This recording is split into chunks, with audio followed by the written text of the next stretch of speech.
ગંભીરા પુલ દુર્ઘટના બાદ લોકોમાં જર્જરિત બ્રિજને લઈ ડરનો માહોલ છે। અમરેલી જિલ્લામાં આવેલા કેટલાક જર્જરિત પુલનું સમારકામ કરવાની અથવા તો નવા બનાવવાની માંગ ઉઠી છે। અમરેલી બાયપાસ પર આવેલ ઠેબી બ્રિજની સ્થિતિ ખૂબ જ ખરાબ છે। આ પુલ હેવી વાહનોથી સતત ધમધમતો રહે છે। આ પુલ અત્યારે હાડપિંજર બની ગયો છે। ઠેબી પુલ રિપેર કરવા માટે સ્થાનિક આગેવાનોએ ખૂબ જ રજૂઆતો કરી, છતાં પણ તંત્ર ઊંઘમાં છે। પુલના નીચેના ભાગેથી સળિયા દેખાવા લાગ્યા। જો કોઈ પુલના નીચેના ભાગને જોશે તો ચોક્કસ આ પુલ પરથી પસાર નહીં થાય એ નક્કી છે। જો કે આ એક જ પુલ નહીં, આવા અનેક પુલ આવેલા છે, તેની આવી સ્થિતિ છે। આવા પુલોનું સમારકામ થાય અને લોકોને જીવના જોખમમાંથી મુક્તિ મળે તેવી લોકોની માંગ છે। અત્યારે હાલમાં જ આપણે જ્યાં ઊભા છીએ એ અમરેલીની ઠેબી નદી ઉપર બનેલો બ્રિજ છે। 1992-93 ની અંદર બન્યો છે। આશરે 33-34 વર્ષ જૂનો બ્રિજ છે। તો આ બ્રિજને તમે નીચે જોવા જાઓ તો એકવાર તમે નીચે બ્રિજની પરિસ્થિતિ જોવો તો તમે આની ઉપરથી ટુ વ્હીલર લઈને શું હાલીને પણ તમે પસાર થવાનું તમે ન વિચારો, એટલી અત્યંત ખરાબ પરિસ્થિતિ છે। કોઈ દડે નથી આવતા કઈ જોવા। અહીંયા નીચેથી તૂટેલું હથોડો, ઉપરથી ખાડા પડી ગયા છે। કોઈ બાઇક વધારે ગરીબ હાલે ને તો એકવાર ઉપર નો હાલી। અહીંયા અમારા રોડ તૂટેલો, કંડલા ચોકડી જાય ફરી ગાડીઓ વાળા નથી હાલી શકતા। વડોદરામાં જે દુર્ઘટના બની, જે પુલ તૂટી ગયો, એની કરતા એક ખરાબ પરિસ્થિતિ અત્યારે અમરેલીમાં છે। આ બાયપાસ રોડ ઉપર તમે આ પુલ જોવો, નીચે હરિયા દેખાય છે, મરું પુલ થઈ ગયો છે। આમ ભારે વાહન હાંકવાની મનાઈ પણ કરી દીધી હતી, પાછો રેગ્યુલર ચાલુ કરી દીધો, જાણે નવો બનાવી નાખ્યો। તમે નીચે જોઈ શકો છો। વડોદરા નજીક ગંભીરા પુલ દુર્ઘટના બાદ રાજ્યના અનેક એવા જર્જરિત પુલો છે જેની મજબૂતીને લઈને સવાલો ઉઠી રહ્યા છે। અત્યારે હું ઊભો છું એ જે પુલ આપને દેખાઈ રહ્યો છે, આ પુલ છે અમરેલી બાયપાસ પર આવેલો પુલ છે। નેશનલ હાઈવે 351 રોડ પર બનેલો આ પુલ છે। ઠેબી નદી પર આવેલો આ પુલ આપ જોઈ શકો છો કે કેટલી ખરાબ હાલતમાં છે। છેલ્લા અનેક વર્ષોથી આ પુલ આવી જ હાલતમાં ઊભો છે અને એક રીતે કહી શકાય કે માત્ર ને માત્ર ધરાશાયી થવાના વાંકે જ ઊભો હોય તે પ્રકારનો આ પુલ છે। સાવરકુંડલા રોડ બાયપાસથી બગસરાને જોડતો આ પુલ છે। અહીં ભારેખમ વાહનો સતત આવન જાવન કરતા રહે છે, કારણ કે રાજુલાથી આવતા મોટા હેવી કન્ટેનરો પણ આ પુલ પરથી પસાર થાય છે। પરંતુ તંત્રના ધ્યાને આ પુલની જે નબળાઈઓ છે હજુ સુધી આવી નથી।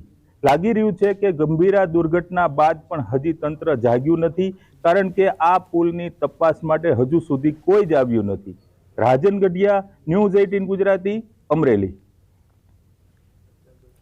તો ખેડા જિલ્લામાં જર્જરિત બ્રિજને લઈને ન્યૂઝ 18 ગુજરાતીનું રિયાલિટી ચેક। શેરડી નદી પરથી પસાર થતો બ્રિજ પણ જર્જરિત હોવાનું સામે આવ્યું।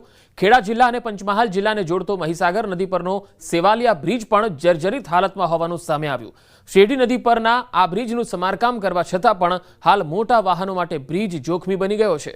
સેવાલિયામાં આવેલ મહીસાગર નદીનો આ બ્રિજ 60 વર્ષ જૂનો છે। બ્રિજ ઉપર જોઈન્ટમાં મોટા ખાડા પડેલા છે અને ગંભીરા બ્રિજ જેવી પરિસ્થિતિ સર્જાય એવા દ્રશ્યો આ કેમેરામાં કેદ થયા છે। બ્રિજ પર વાહનોની અવરજવર બંધ કરી નવો બનાવવા લોકોએ માંગ કરી।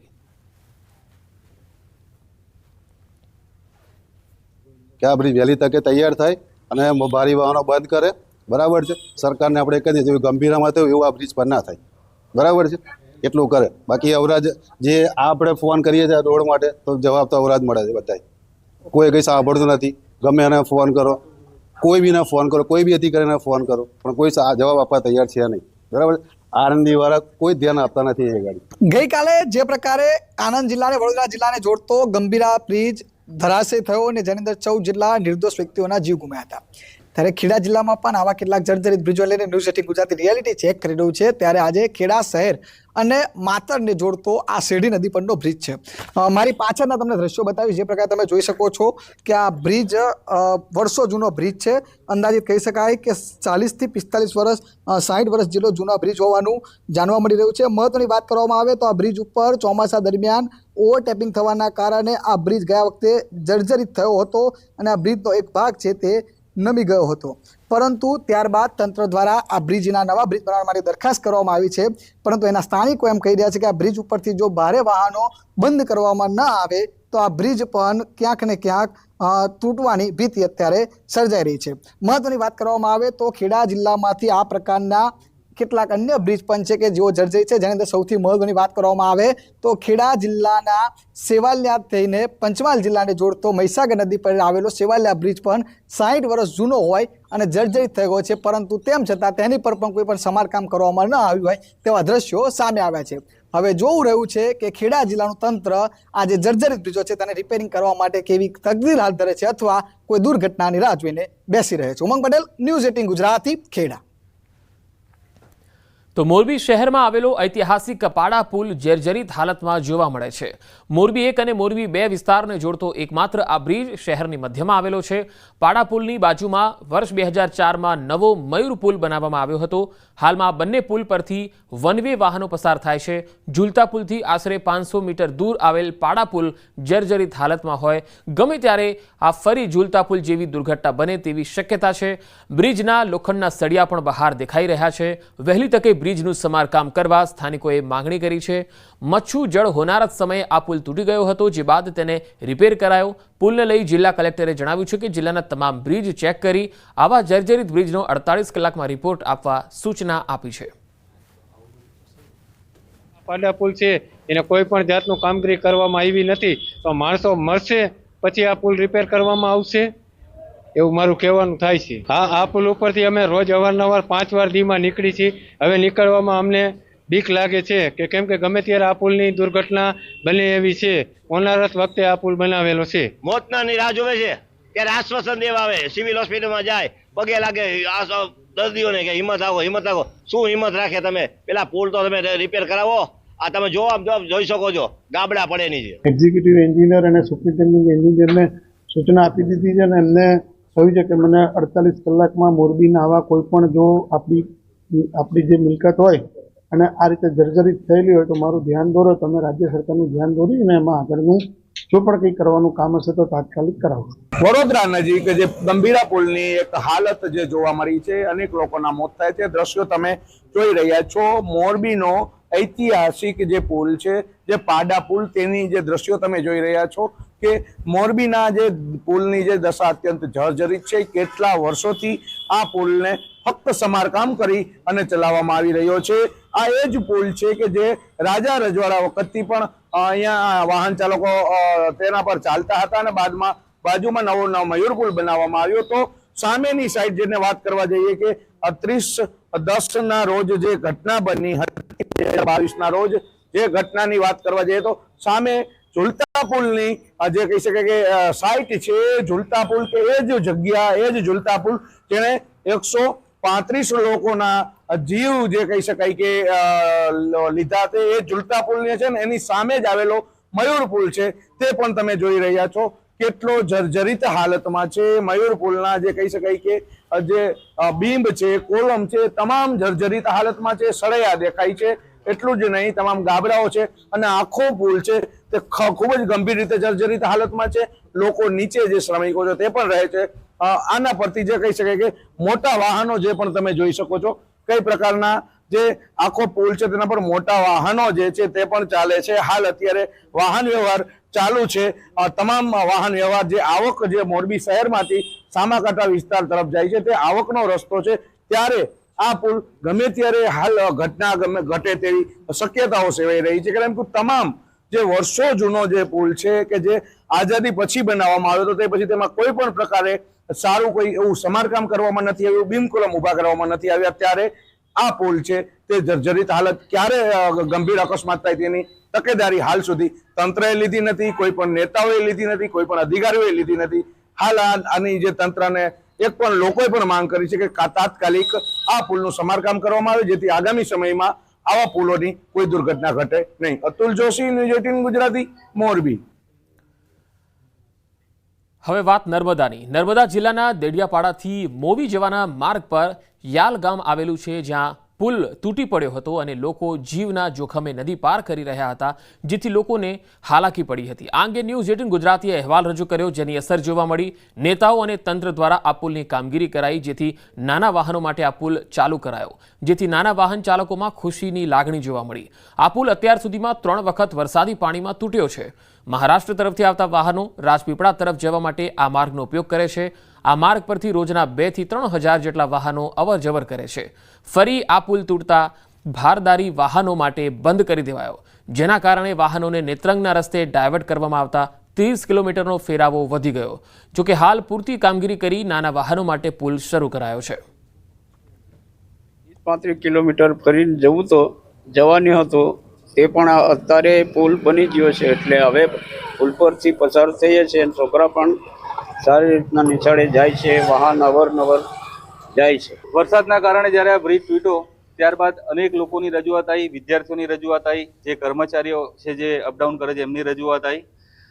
માન્ય સાંસદશ્રી દ્વારા અને બાકીના જિલ્લા પંચાયત સદસ્યોને બધા જ લોકોએ સરકારશ્રીનું ધ્યાન દોર્યું હતું. અમે પણ સરકારશ્રીમાં રજૂઆત કરી હતી અને જેને ધ્યાનમાં રાખીને સરકારે સંવેદનતાપૂર્વક તાત્કાલિક ધોરણે આ બ્રિજ તૈયાર કર્યો અને નવા બ્રિજનું કામ પણ દિવાળી પછી તાબડતોડ ચાલુ થશે. નર્મદા જિલ્લામાં પ્રથમ વરસાદે જે યારમોઈ બ્રિજ જે છે એ બ્રિજ પ્રથમ વરસાદે ધોવાણ થઈ ચૂક્યો હતો અને આ ધોવાણ થતાં લગભગ મહારાષ્ટ્ર સાગબારા ડેડિયાપાડા અને મહારાષ્ટ્રને જોડતો આ બ્રિજ હતો, જે બ્રિજને લઈ વિદ્યાર્થીઓથી માંડીને તમામ કર્મચારીઓને પણ તકલીફ પડી રહી હતી. જેને લઈ જે ન્યૂઝ 18 ગુજરાતીએ અહેવાલ પ્રસિદ્ધ કર્યો હતો. જીવના જોખમે લોકો નદી પાર કરી અને પસાર થતા હતા, ત્યારે આ બ્રિજને હાલ નર્મદા જિલ્લા તંત્ર, વહીવટી તંત્ર અને નેતાઓના કહેવા મુજબ આ બ્રિજ તૈયાર કરી ચૂકવામાં આવ્યો છે. હાલ કામ પૂરતો ચાલ ચલાવ બ્રિજ ચાલુ કરવામાં આવ્યો છે, જે નાના વાહનો પસાર થઈ શકે છે.